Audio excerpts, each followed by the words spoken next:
Prudence is the study of the science of the law.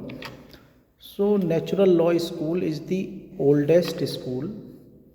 So, it becomes very necessary to talk about the oldest ideas of law or natural law.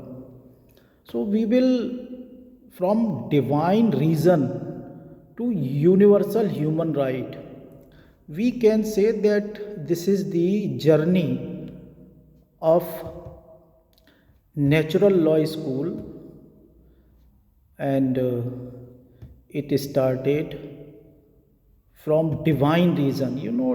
Divine means godly.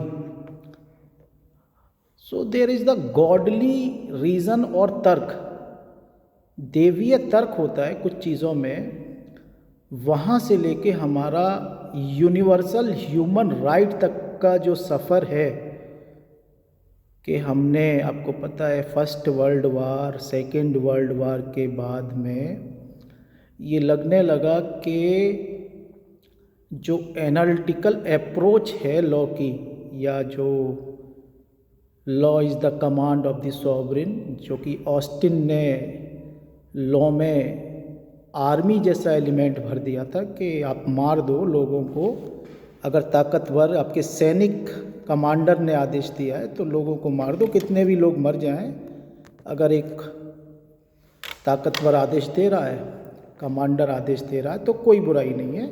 और यही हुआ first world war और second world war में कि लाखों लोग मारे गए।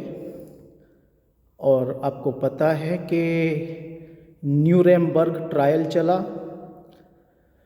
न्यूरेमबर्ग ट्रायल जब चला तो उन कमांडर से पूछा गया, हालांकि हिटलर तो आपको पता है कि जहर खा के मर ही गया था, गोली मार के मर ही गया था सुसाइड के बाद में। बाकी के जो कमांडर बचे जिन्होंने लोगों को मरवाया और मारा, उन सैनिकों के ऊपर मुकदमा न्यूरेमबर्ग ट्रायल के नाम से चला। और उनसे ये पूछा गया कि भाई, आप में इतनी मानवता नहीं थी, इतनी इंसानियत नहीं थी कि आप ये जो लोग थे उनको मार रहे थे, किसी भी देश पर आक्रमण करके वहाँ पे लोगों को मार रहे थे। अब जाहिर सी बात है, कोई आक्रमण करने किसी देश पे जाएगा या किसी दूसरे एरिए में जाएगा तो वहाँ के लोग अपनी आत्मरक्षा में, जाहिर सी बात है, अपनी आत्मरक्षा में वो किसी को उससे लड़ेंगे तो सही।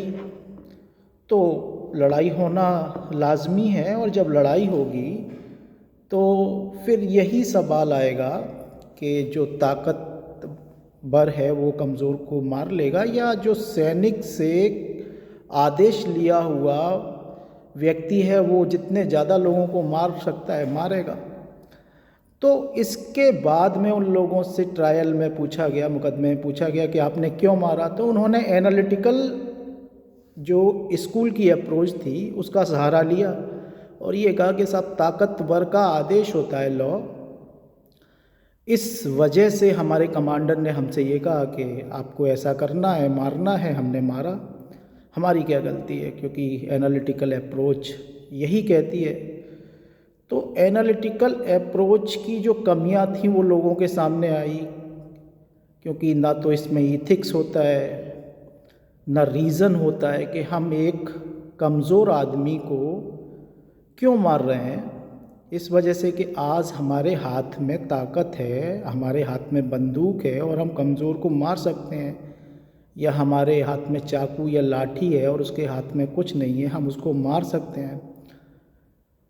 तो कल इस तरह की सिचुएशन भी आ सकती है कि हम इस तरह की सिचुएशन या हालात में फंस जाएं कि वो कमज़ोर आदमी या कुछ दूसरी जगह हम फंस जाएं जहाँ पे हमसे ज़्यादा ताकतवर हो और वो भी उसके हाथ में हमसे आधुनिक बंदूक हो या चाकू हो और वो हमें मारने के लिए तैयार हो, तब हमें कैसा लगेगा। तो उनसे कहा गया कि नहीं साहब, आपका जो तर्क है बचने के लिए, जो डिफेंस है, वो सही नहीं है कि किसी भी कमांडर ने आदेश दिया कि मार दो और आपने लोगों को मार दिया। ये बात बिल्कुल भी ठीक नहीं है। तो यहीं से आपको पता है सेकेंड वर्ल्ड वॉर के बाद में यूनिवर्सल ह्यूमन राइट का कंसेप्ट अराइज हुआ।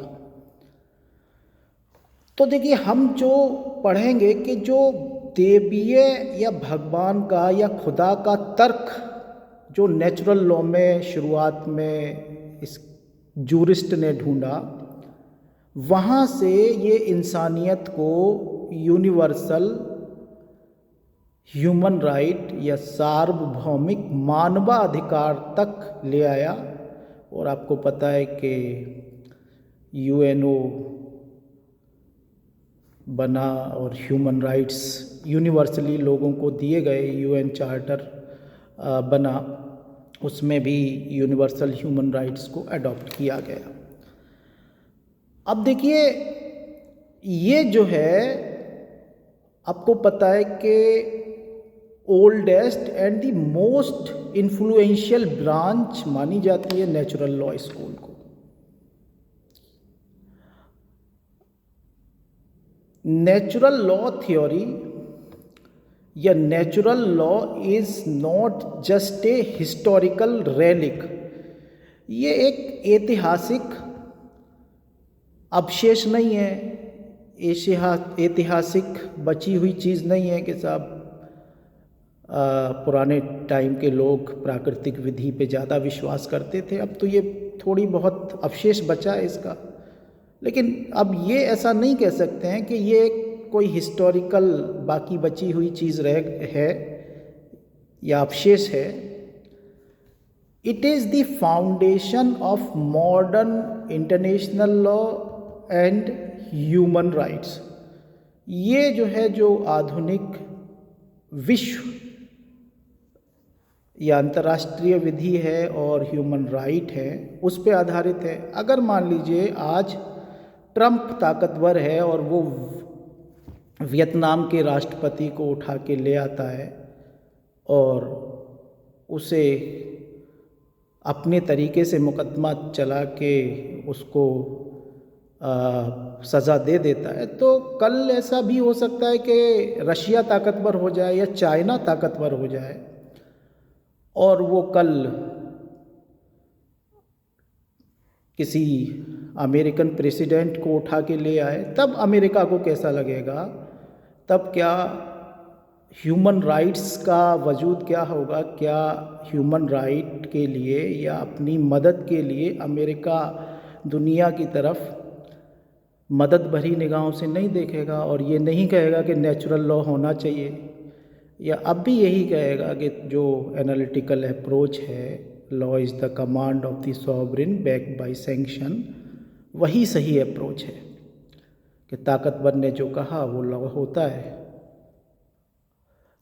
तो तब तो अमेरिका को ह्यूमन राइट मानने पड़ेंगे। तो ये जो है, जो मॉडर्न अंतर्राष्ट्रीय विधि है और मानवाधिकार हैं, उनकी नींव है नेचुरल लॉ। हम इसको इग्नोर नहीं कर सकते हैं, हम इसको ये कह के नहीं नकार सकते हैं कि ये एक हिस्टोरिकल रेलिक है या ये एक ऐतिहासिक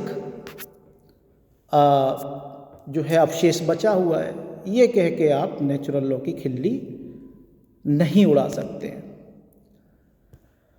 अब देखिए, इसके